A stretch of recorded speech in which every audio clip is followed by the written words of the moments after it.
Hello दोस्तों, स्वागत है आपका स्मृति आईएएस का ऑफिशियल यूट्यूब चैनल पे। आज मैं आप लोग के लिए लेके आया हूँ करंट इवेंट्स हमारे एक पूरे हफ्ते के 1 तारीख से लेकर 7 तारीख तक जो रहा है। ये बहुत ही सिलेक्टेड करंट अफेयर्स है जो कि हमारे एग्जामिनेशन में हमें बहुत काम आने वाली है। इससे पहले मैं आगे बढ़ूँ, मेरी आपसे रिक्वेस्ट है कि हमारे इंस्टाग्राम पर टेलीग्राम पर जुड़िए हमारे साथ, ताकि अपडेट्स रेगुलरली आपको मिलती रहें। पहली करंट अफेयर्स है पीएम युवा योजना। ये राइटर्स के लिए है। जी हाँ, अगर आप यंग राइटर हैं, आपके अंदर हुनर है, मगर आपको सही प्लेटफॉर्म नहीं मिल पा रहा है, तो भारत सरकार आपके लिए पीएम युवा योजना लेके आई है, जो कि नेशनल बुक ट्रस्ट इसकी मेन एजेंसी है। National book trust young talent को उभारेगी। सरकार आपको 50,000 रुपये महीना 6 महीने तक देगी। आपके अंदर स्किल डेवलप कराएगी, आपको कुछ नया सिखाएगी। एक मेंटोरशिप आपको गवर्नमेंट प्रोवाइड कराएगी, जिसके माध्यम से आप एक अच्छे राइटर बन सकें, अच्छी किताबें लिख सकें और अपने टैलेंट को कहीं ना कहीं एक बड़े प्लेटफॉर्म पर ला सकें। ठीक है, युवा योजना का आप कंफ्यूज मत होइएगा, कोई स्पोर्ट्स योजना है नहीं, ये राइटर्स के लिए योजना है, राइटर्स के लिए। ठीक है, लेखक के लिए है। आगे बढ़ते हैं। World energy transition outlook. World energy transition outlook ये बेसिकली कौन निकालता है? Irina, international renewable energy agency, जिसकी स्थापना सन 2009 में हुई थी।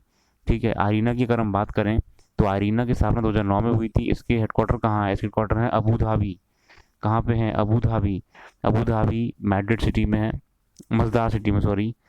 और ये यूनाइटेड नेशन का ऑब्जर्वर है, यूएन के लिए काम करता है, यूनाइटेड नेशन का ऑब्जर्वर है। आईना ने इस रिपोर्ट में ये बताया है कि कैसे एनर्जी ट्रांजिशन हो रहा है या होना ज़रूरी है। इसमें उन्होंने जिक्र करा है कि अगर हमें ग्लोबल टेम्परेचर को 1.5 डिग्री सेल्सियस तक 1.5 डिग्री सेल्सियस तक मेंटेन रखना पड़ेगा, तो हमें ट्रांजिशन लेना पड़ेगा, हमें ग्रीन एनर्जी, रिन्यूएबल एनर्जी की तरफ जाना पड़ेगा, हमें फॉसिल फ्यूल, कोल, थर्मल एनर्जी को कम करना पड़ेगा। इसके लिए इन्होंने सीधे सीधे एक टर्म कहा है, G20 और सॉरी G20 और G7 राष्ट्र जो हैं, मैं लिख लेता हूँ इसमें सही से, G20 और G7 राज्य राष्ट्र जो हैं, इनको इनिशिएटिव लेना पड़ेगा, लीडरशिप लेनी पड़ेगी, जिससे कि ग्रीन एनर्जी को मोटिवेशन मिले, बूस्ट मिले। इन्होंने इसी रिपोर्ट में जिक्र कई बार करा है कि अगर हम, ये आप पढ़ सकते हैं यहाँ पे, कि 2030 तक 14% जो शेयर होगा एनर्जी में, वो ग्रीन एनर्जी का ही होगा। इसे और बढ़ाना है, जबकि खासकर इन्होंने कहा है कि हमें 2030 तक 5.7 ट्रिलियन हर साल इन्वेस्टमेंट देनी पड़ेगी इस चीज़ को, ट्रांजिशन ग्रीन एनर्जी की तरफ करने के लिए। ठीक है, इसमें इन्होंने ये भी जिक्र करा है कि आप हमें electric mobility, electric vehicles, electric cars, Tesla, Tata के देख रहे हैं, टाटा की नेक्सा, जो आपके नेक्सॉन है, इलेक्ट्रिक व्हीकल है, हमें बूस्ट देना पड़ेगा यूरोप में, इंडिया में, एशिया में, कि इलेक्ट्रिक व्हीकल्स ज़्यादा से ज़्यादा बिकें और ज़्यादा से ज़्यादा इस्तेमाल हो, और या सोलर एनर्जी, विंड एनर्जी को हम यूज़ करें। तो एनर्जी ट्रांजिशन, ट्रांजिशन मतलब क्या होता है? चेंज। एनर्जी ट्रांजिशन हमें करना पड़ेगा, ताकि हमें अपना पृथ्वी को हम सेव कर सकें, बचा सकें। आगे बढ़ते हैं। वर्ल्ड ऑटिज्म डे के बारे में पढ़े हम। ऑटिज्म बेसिकली एक बीमारी है। कब मनाया जाता है? ये 2 अप्रैल को। कब मनाया जाता है? 2 अप्रैल को। जी हाँ, 2 अप्रैल को। 2 अप्रैल को ये मनाया जाता है वर्ल्ड ऑटिज्म डे। ठीक है, ये ऑटिज्म बीमारी होती है, ये एक साइकोलॉजिकल बीमारी होती है, नर्वस डिसऑर्डर होता है इसमें।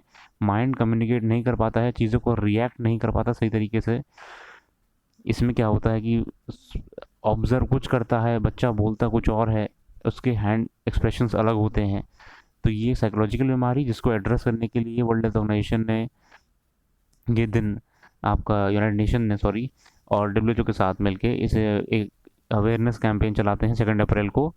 जो, और अगर हम बात करें कि एक नर्वस डिसऑर्डर है और साइकेट्रिक प्रॉब्लम है। ठीक है, आगे बढ़ते हैं। तो काफ़ी एफ्सपा क्या जाना है? एफ्सपा, अगर आपको एफ्सपा के बारे में डिटेल में जानना है तो प्लीज़ आप इस पोस्ट को रेफर करें, जो कि ब्रावो लीगल एक्सपी का है, ये इंस्टाग्राम चैनल है इनका, जिसमें उन्होंने बहुत डिटेल में कवर कर रखा है। मैं शॉर्ट में आपको बताऊँ तो एफ्सपा लॉर्ड लिनथ लो द्वारा जारी लागू किया गया था। कहाँ पे?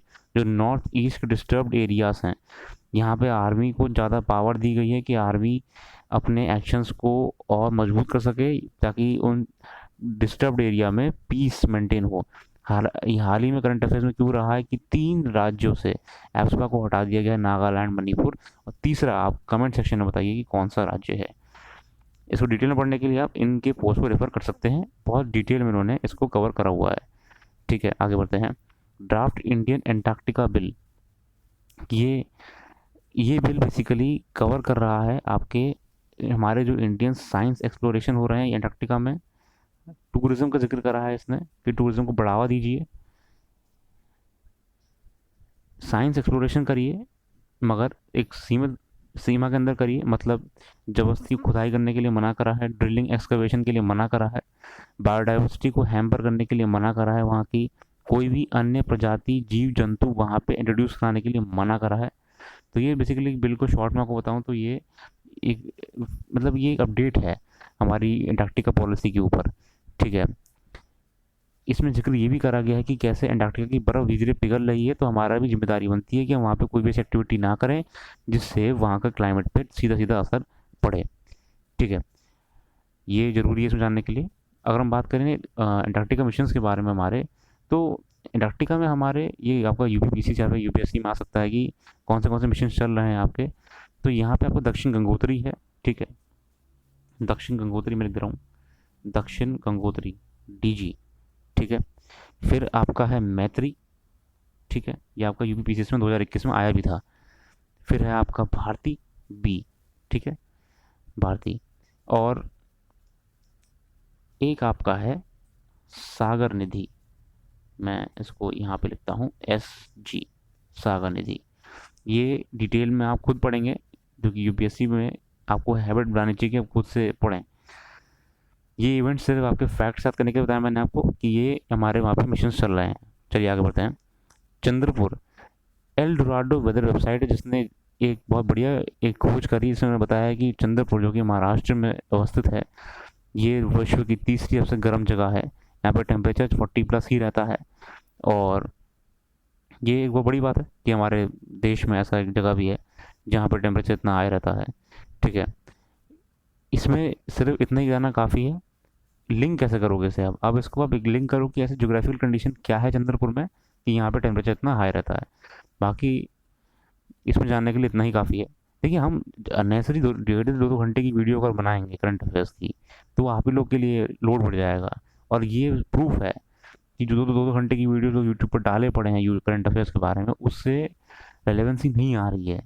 अब आपके सामने पूरी थाली परोस दी जाए, है ना, अच्छा 56 भोग की, तो 56 भोग भैया जब वो आना ही नहीं है इतना, या फिर उतना आप कंज्यूम कर ही नहीं सकते हो, तो फ़ायदा क्या है? तो मैं बहुत ही सिलेक्टेड करंट इवेंट्स जो कि आपके ज़रूरी हैं ये लाया हूँ। वीडियो शॉर्ट रहा है इसीलिए मैं कम करंट रखता हूँ। मेरी रिक्वेस्ट आप लोगों से ये है कि आप प्लीज़ इसमें फैक्ट्स, इसमें स्टडी खुद से भी करें, ताकि ये और आपके बेहतर माइंड में स्टैब्लिश हो जाए। जुडिशियल रिफॉर्म्स की बात करें तो हम ये 2 नई स्कीम्स हैं, फास्टर और सुपेस।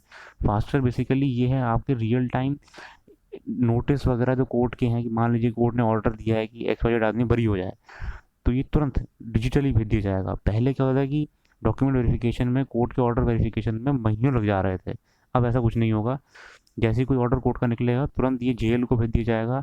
जो भी संबंधित अथॉरिटी है, मान लीजिए जिलाधिकारी है, मान लीजिए कोई ज़मीन किसी की अटकी हुई है, कोर्ट ने मान लीजिए ऑर्डर दे दिया 3 महीने बाद कि ये ज़मीन रिलीज कर दी जाए, तुरंत ये मैसेज जो है आपका डिजिटली पहुंच जाएगा। ये नहीं कि डॉक्यूमेंट्स ले जा रहे हैं, वेरीफाई हो रहा है, जिलाधिकारी के ऑफिस में बोल रहे हैं कि अभी हम वेरीफाई करेंगे, ऐसे ऐसा कुछ भी नहीं होगा। दूसरी स्कीम आपकी है सुपेस। सुपेस बेसिकली ये जजेस के लिए है। ये आर्टिफिशियल इंटेलिजेंस की मदद से, इसमें क्या करा है कि लाखों करोड़ों केस की ये डायरेक्टरी बना दी है। अब मान लीजिए जज को डिसीजन देने में दिक्कत हो रही है कि एक मान लीजिए हिट एंड का केस है, या फिर मान लीजिए एक मर्डर है जिसमें मर्डर बाय मान लीजिए ब्रदर है, जिसमें ब्रदर ने द ऑनर किलिंग के लिए अपनी बहन को मार दिया। तो उसमें मान लीजिए कि कोई केस कॉम्प्लिकेटेड हो, तो जज को डिसीजन लेने के लिए, मदद करने के लिए, अगर सुपेस जो उनका प्लेटफॉर्म है, इसके पास जाएंगे, इसमें टाइप करेंगे like honour killing cases by family, तो उसमें क्या होगा कि बहुत लाखों करोड़ों केस की समरी सामने उनके आ जाएगी, जो कि आर्टिफिशियल इंटेलिजेंस की मदद से शॉर्ट लिस्ट कर दी जाएगी, जो कि मोस्ट रेलेवेंट होगा उनके करंट केस को लेकर। इससे क्या होगा कि डिसीजन लेने में और आसानी होगी। इसमें आर्टिफिशियल, पहले क्या होता है कि जजेस बड़ी बड़ी फाइलें छानते थे पुराने केसेस के ऊपर, पुराने केस, पुराने पुराने मोटे मोटे कानूनी किताब पढ़नी पड़ती थी। सुपेस क्या है आपका, ये आर्टिफिशियल इंटेलिजेंस की मदद से ये काम कम कर देगा। ठीक है, जज को इससे आसानी होगी। अगर मान लीजिए जज को कोई रेलेवेंट केस ही मिल जाए संबंधित, तो कितना आसान रहेगा, वो तो सिर्फ वही फाइल खोलनी पड़ेगी, ना कि 4 फाइल और ढूंढनी पड़ जाएंगी। तो ये आपके जुडिशियल रिफॉर्म्स हैं जो कि आपके यूपीएससी मेंस में, ये यूपीएससी प्रीलिम्स में भी आपके काम आ सकते हैं। ठीक है, जुडिशियल रिफॉर्म्स के बारे में अगर मैं जिक्र करूँ तो एक और रिफॉर्म जो हुआ था जुडिशियल जस्टिस क्लॉक, जी गुजरात में स्थापित की गई है। ये एक बहुत बड़ी एलसीडी है, गुजरात हाई कोर्ट के बाहर लगाई गई है।